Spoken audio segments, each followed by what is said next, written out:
welcome to my kitchen. Happy Memorial Day to everyone. Today is the day that we celebrate the fallen soldiers, airmen, seamen, just military in general, who paid the ultimate sacrifice in giving up their life so that we can live in the land of the free and the home of the brave. So today we celebrate them and we celebrate their families, who I'm sure have fond memories and were wishing that their loved ones were here to celebrate along with them. But we celebrate today the fallen soldiers, not our veterans, who we salute because they have their own holiday, which is Veterans Day. But today we celebrate those who paid the ultimate sacrifice. So we remember, we honor them, right? So with that being said, today, of course, you know it's going to be a red, white, and blue bake, right? This is going to be a great bake, so come along with me, all right? So I'm going to bake a red, white, and blue velvet cake, all right? This is going to be a layered cake, not a bundt cake today, all right? So this recipe calls for all of the ingredients that I displayed in the intro. So to the blender, I need to add a half a cup of room temperature unsalted butter, which I've already allowed to come to room temperature. And I need to blend that in my blender for 10 minutes. I want it to be light and fluffy. All right. So to the blender, I will add my 1 stick of butter, unsalted. And I'm going to turn the blender on and I'm going to blend. Of course, the first one I'm going to just mix it. And it has been out for a while, so it's really good at room temperature. So I'm going to increase my speed and I'm going to allow it to blend and fluff for 10 minutes, right? I'm not going to keep you on while this is going the whole 10 minutes, and I am timing it. But I have already measured out my sugar, which I'm going to add also. And when it comes to the sugar, I need to add 1.5 cup of white granulated sugar, which I've already pre-measured. I've also pre-measured my flour, which I'm going to need 2 1/4 cup. And I use, of course, the infamous White Lily all-purpose flour. Now, if you would like to use self-rising, you may do so. If you would like to use cake flour, whether it's Swan's Down or King Arthur, you may do so, right? I've also added to the flour 1.5 teaspoons of baking powder, and I use Rumford. I've added 1/2 teaspoon of baking soda, and I've added 1 teaspoon of cream of tartar. Right? These 3 ingredients are going to be the leavening products that are included in the flour. Then I sifted the flour with all of my additives. I sifted it to make sure that everything was well incorporated together, and I have it ready to go. I'm also going to use 4 egg whites and not 4 egg yolks. I know these look yellow in here, but these are my egg whites.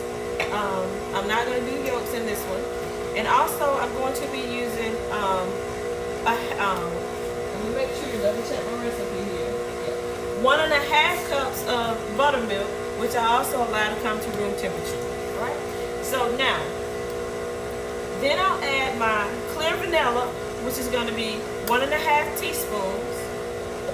I'm going to split the dough possibly, but I think not. I think I'm just going to do these in the 8-inch baking pans, which I'm going to coat.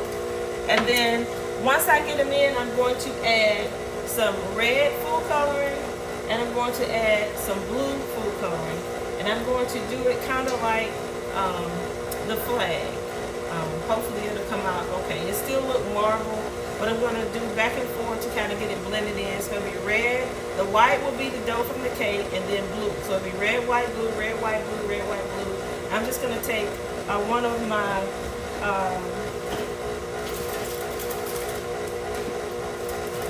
which I don't see. Oh, here it is. I'm going to take one of my combs that I use for icing in the cake. And I'm going to go back and forth within the dough to get the red, white, and blue streaks to make it look like. I've never done this before. This is my first time doing it like the flag. I usually do a swirl or a marble, but I was kind of thinking out of the box today. Alright, so this is what I'm going to use to get my back and forth strokes with my red, white, and blue lines within the cake. Alright, so now I have everything already somewhat pre-measured and ready to go. I'm just going to sit here and allow my butter to cream for like 10 minutes. I'm going to ramp up the speed. And I will pick you back up when it's time to add the next ingredient. So now I'm going to add the sugar to the butter. And I'm going to blend this as well and cream it. And this is going to take about 4 to 5 minutes. So while this is creaming, I will pick you back up once it's creamed and fluffy. Hi guys. We have fluffed the butter and the sugar, as you can see. And this is what it looks like. And I've released it from the side of the pan. It's like white and fluffy and creamy. It kind of looks like ice cream. So, the next thing that I'm going to do is I'm going to fold in, once I release everything from the sides of the mixing bowl, I'm going to fold in the 4 egg whites. All right? So I'm going to just add all 4 of them at once, and you allow them to come to room temperature, of course, the eggs, before you transfer. And now I'm going to put my blender on stir, and I'm just going to stir everything to get it incorporated, right? And now when you're folding the egg whites, you don't want to fold them in too long. You want to fold it in at about 3 minutes, right? So everything seems to be well incorporated. So I'm going to ramp up my speed to 2 on the blender, and I'm going to put you on hold for the 3 minutes that I fold in the egg whites. Okay guys, I've added the egg whites. I folded them in. Of course, I'm going to scrape down the sides of my mixing bowl, make sure that everything got well incorporated, and it did. Nothing is sticking or clinging, which is awesome, and everything seems to be uniformly mixed, which is great. And I'll give it one last mix here.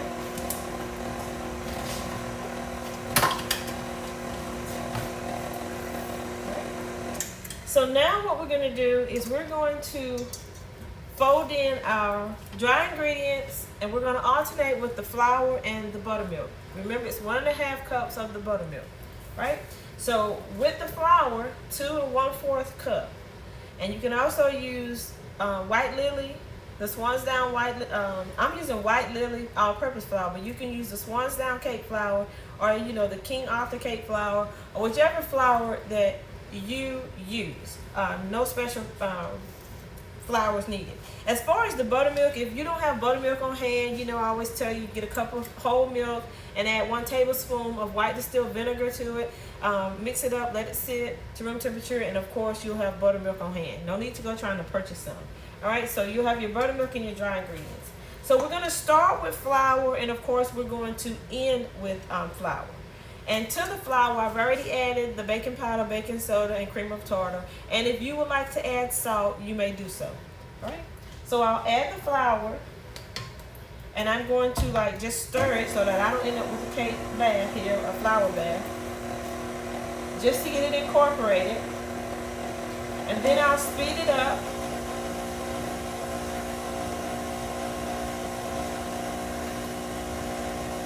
So now we're just folding in our dry ingredients to the cream, butter, sugar, and egg white.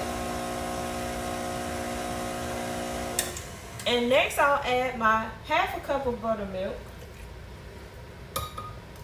Now, whenever you do velvet cakes, everybody talk about the colors. But like the food coloring just gives you the color. What gives the velvet cakes their actual taste, or delectable taste, I should say, is going to be your buttermilk. All right. And I'll just add it on, place it on stir, and just stir the 1/2 cup of buttermilk in. All I want to do right now is get everything mixed, blend, incorporated together, and I will give it a good mix in the end. All right. So now I add another cup of flour. I think I'll put just a little bit more because I'm doing it based on cup and half of the liquid.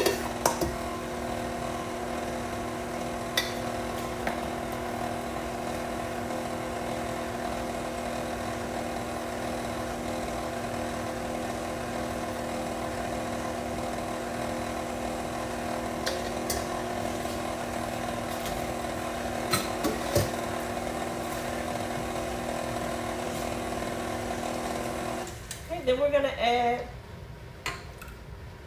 about half a cup of buttermilk. Again, we're just going to stir just to fold it in, get everything well incorporated. We're at my speed up just a little here.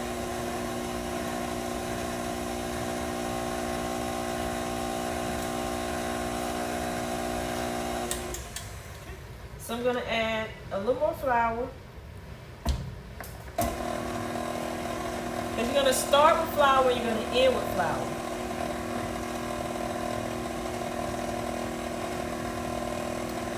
And then I'm going to add the remaining of the buttermilk.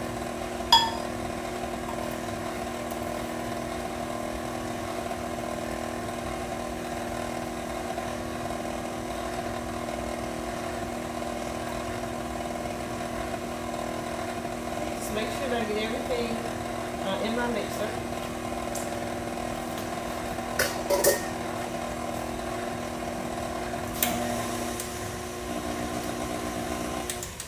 Now I'll add the last of the flour. Stir to fold it in.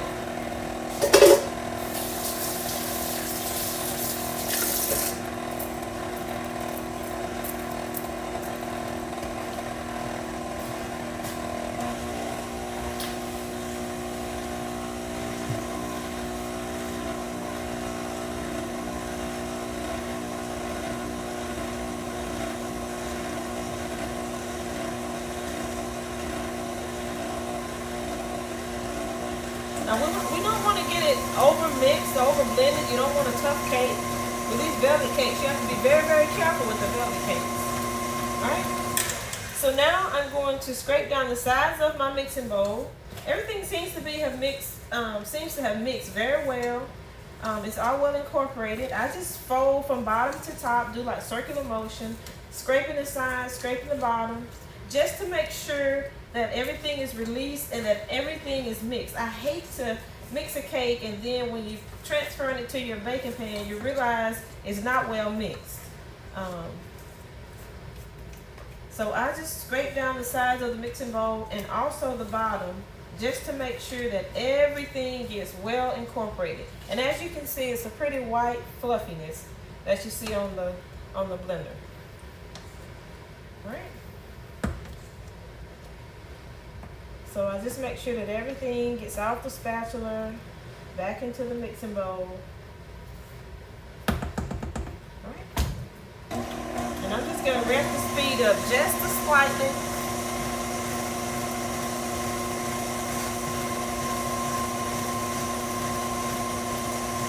Alright, and while that's mixing, I'm going to go ahead and prep my baking pans. Again, I'm using an 8-inch and I'm using a square. You can use the round. You can do a 9.5 inch. You can do a bundt cake. You can do this in any type of baking pan that you would like.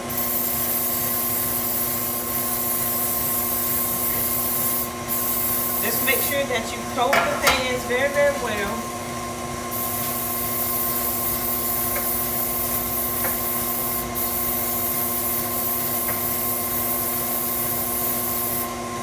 Because that's going to help the cake release from your pans.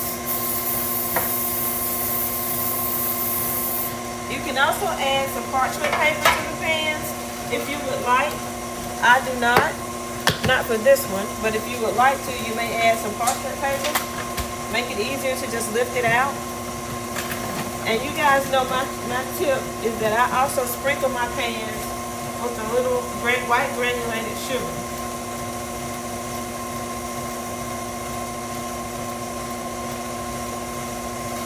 I do the sides of the pan, and also do the bottom of the pan.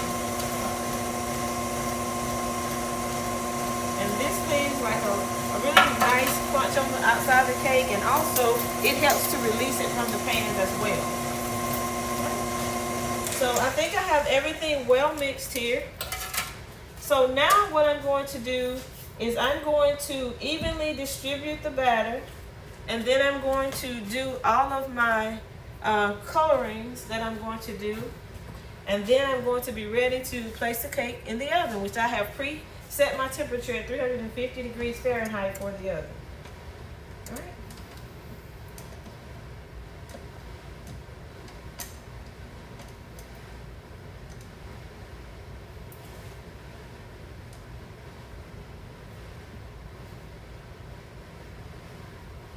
All right, so I've removed everything from my blender.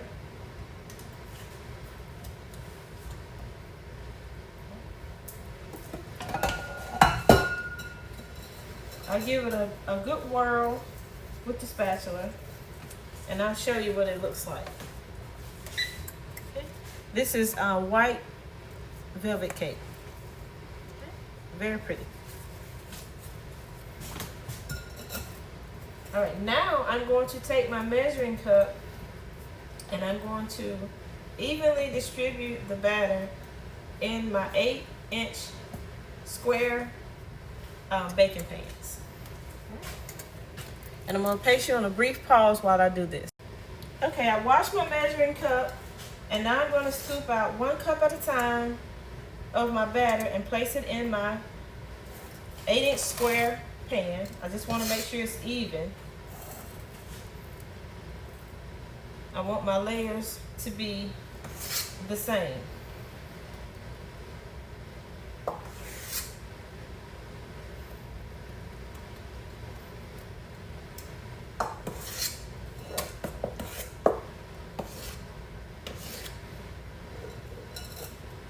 And this is what I usually think. It's usually about 3 cups per pan.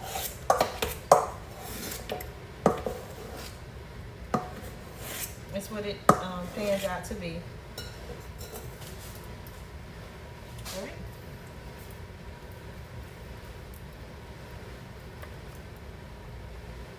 Make sure that you release everything from your measuring cup and also from the mixing bowl.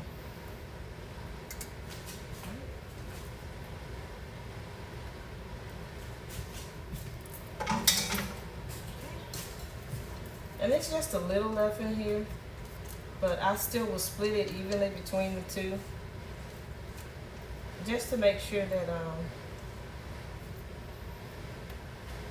the layers are as consistent as they can be. Of course, if you were weighing it out, it would be very accurate.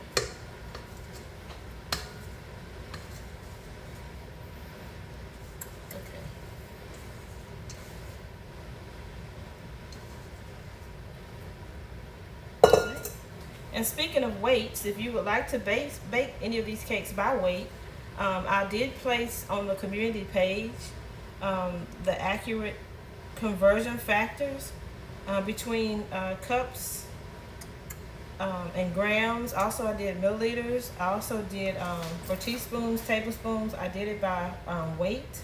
There's 2 nice conversion tables that you'll find on the community page of my channel. And I just spread everything out and make sure that it is level in the pans before I move to the next step. The next step is that I'm going to tap the pans to make sure there are no air bubbles.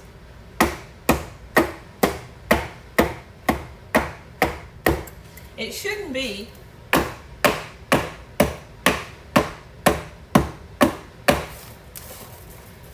Everything comes out really good. So now I'm going to add the food coloring. And as I said, I'm just going to do it by drop.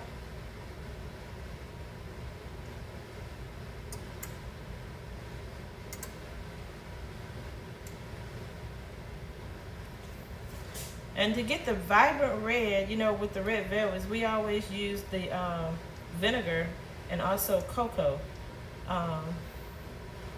But with this one, this is just trial and error. This is something that I thought of, that I wanted to do.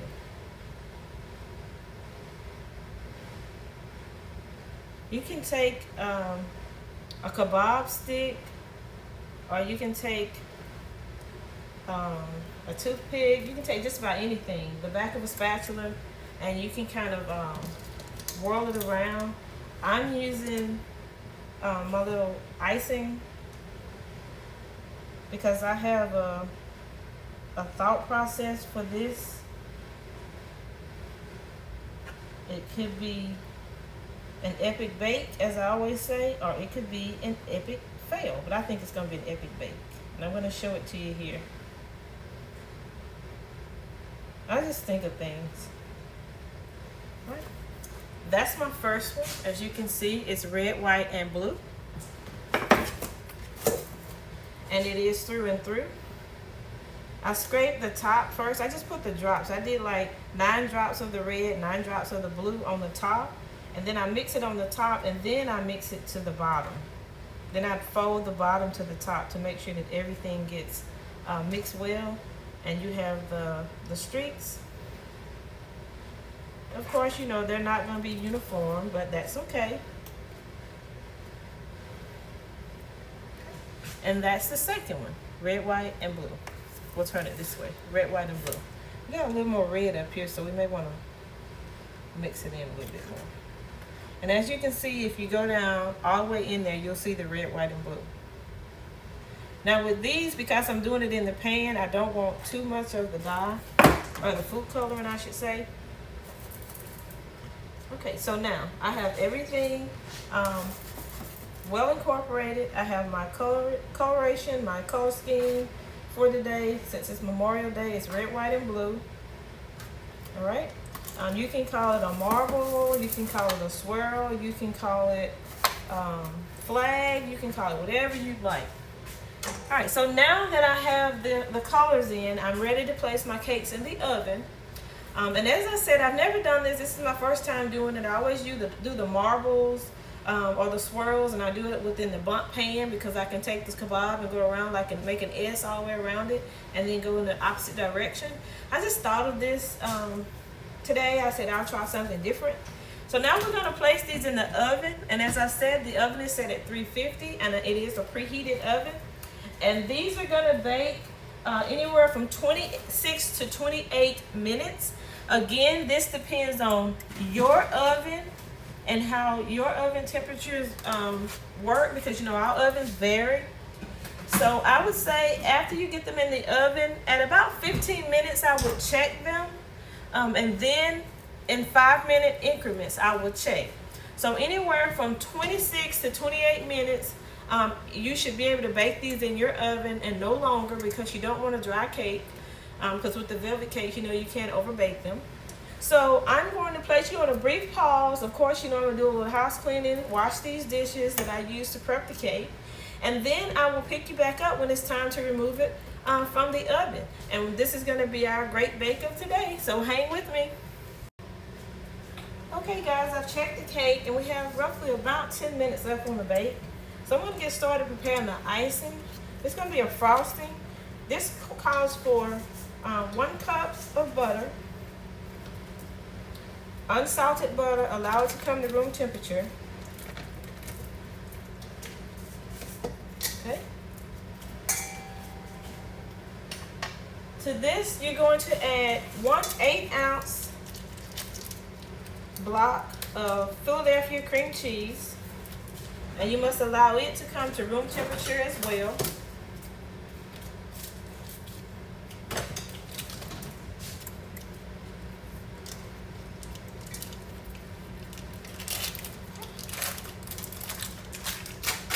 So you want to make sure that it's soft. Okay.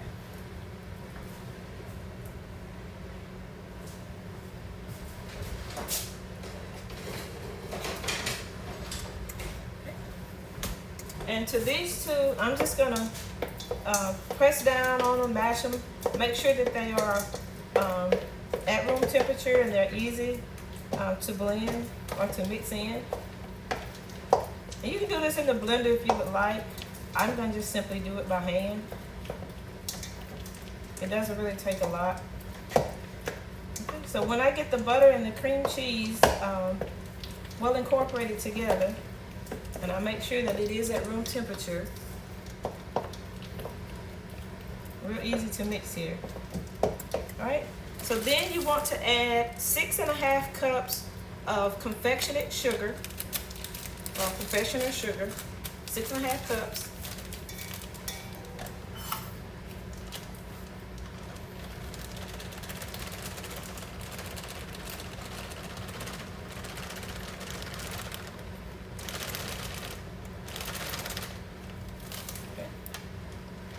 So that's 1 cup.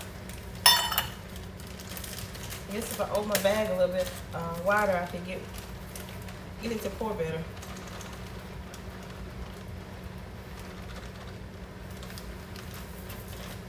Okay, that's 2 cups.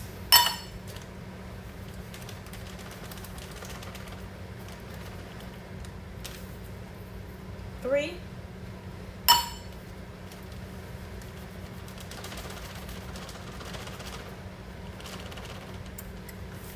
That's 4 cups. It's almost a whole bag.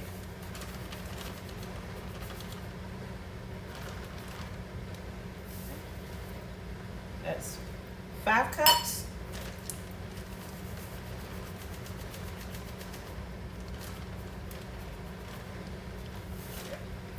You have 6 cups. And you know, I'm going to be accurate. So I'm going to get a 1/2 cup.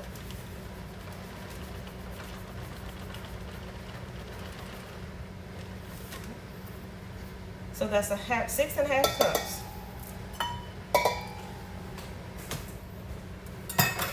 Okay. And now that you have your confectionate sugar, and you want to mix it as well. And I just stir it around. It's not going to get a really good mix until you add the milk, of course, but I just blend it in as best I can. Kind of like making biscuits, it kind of crumbles up in the middle, because it's waiting on that liquid ingredient, which is the key ingredient. All right, so this is kind of like a cream cheese frosting. Okay. And now that I have the powdered sugar somewhat blended in fairly well with the butter and cream cheese, I'm going to go ahead and add 3 tablespoons of whole milk, or whatever. You can use buttermilk, you can use whatever milk you want to use.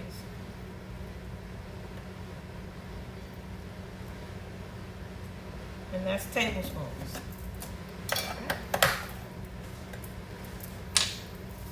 And then you want to blend it in very well, because as I said, the liquid ingredient is the key ingredient.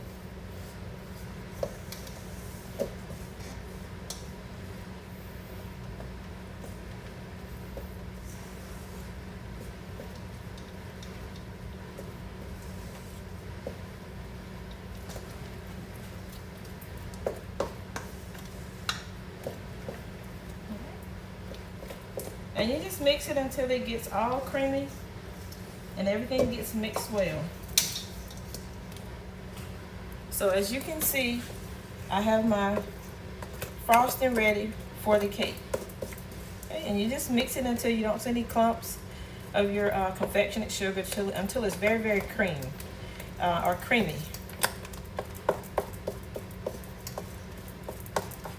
Okay, I get that little bit of sugar off the side there, mix it in.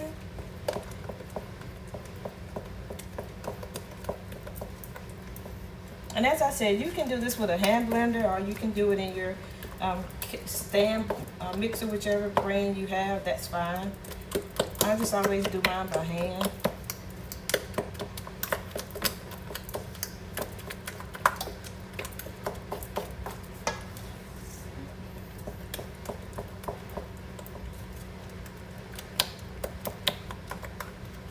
Okay, so that's the icing. It's ready for the cake. So I'm just going to set this aside and wait on the cake to be removed from the oven. So we have roughly about 2 minutes. So I'm gonna place you on a brief pause, and I'm going to place the milk in the refrigerator, and then I'll be ready to take the cake out, and I'll pick you back. All right, guys, it is time to remove the cake from the oven. So that's the first one. And now we have our second one. So in my oven, it took exactly 26 minutes. So then I'm gonna take the kebab stick, and you just randomly poke holes in places within the cake and make sure that it comes out clean wherever you poke. I just randomly pick spots like the corner, in the center, just random pokes, and make sure that your toothpick, your fork, your kebab stick, whatever you use, just make sure that it comes out clean. All right, so mine came out clean, so my cake is done. 26 minutes in my oven. All right, so now I'm going to allow them to cool for roughly about 10 minutes, and then we'll be ready to turn them out onto the cake plate, and then I will ice them. So again, I'll show you what the red, white, and blue looks like from the outside. And then, of course, once I ice it and cut it, I'll let you see what the inside looks like. All right. So hang tight, and I'll be right back with you to transfer them to the cake plate and to place the icing on it. Hello, everyone. I've removed the cake from the oven, and it has cooled, and I have layered it, and I've also placed the icing on it. This is the final product. Now I'm going to slice a piece, and we're going to take a look at the inside. It's very moist, very fluffy.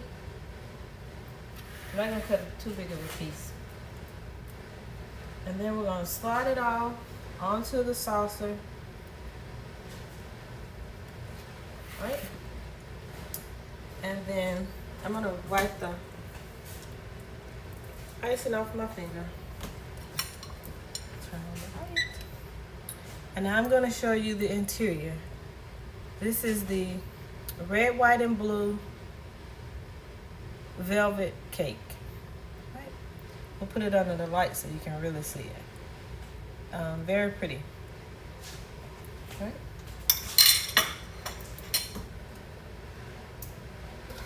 I did add about another half a cup of confectioners sugar to my icing, or to the glaze, because it was a little too runny. But that's the interior of the cake. That's what it looks like. And as I said, this is my first time baking this. I just thought of it. I've baked the white velvet cake before, but I've never added any colors or anything to it, any flavors.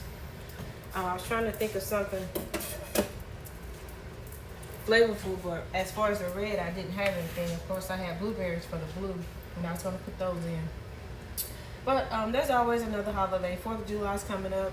I have time to perfect it, and I can add probably strawberries for the red, or cranberries, or cherries.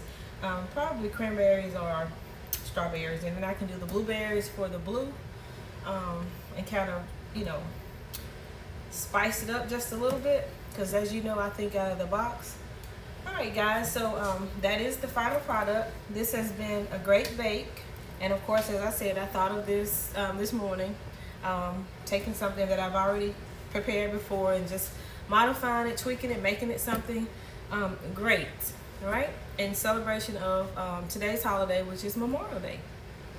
So thank you guys for coming along for this great bake. I really appreciate you. I would like to thank all of my subscribers for subscribing to my channel and following along. I'm so grateful for you. If this is your first time drifting by, thanks for stopping. Please subscribe and like. You can always click the like button on your way in, or even on your way out. Always click the like button, because that helps to push the videos out into the algorithm so that others see all of the great epic bakes that you see. All right? So thank you. Thanks for subscribing. Thanks for liking. Thanks for commenting. If you do have a comment or anything, I will post this recipe in the description for the bake. Once it's uploaded, you'll be able to see it. But if you have any comments, please leave them in the comment section below. Yes, I will respond. If you leave a negative comment, of course, I will not respond. I'll stroll right past you to the next positive comment. All right. You can also share these videos with your family, your friends, your coworkers, someone who's aspiring to learn how to cook, learn how to bake, or just need some uplifting in their life, watching someone else do a masterpiece. But just please like, subscribe, comment, and share. So thanks again for allowing me to come into your home and into your kitchen. I greatly appreciate you guys. Enjoy the rest of your Memorial Day, and I hope that you have a wonderful week ahead. Thanks, and have a blessed evening.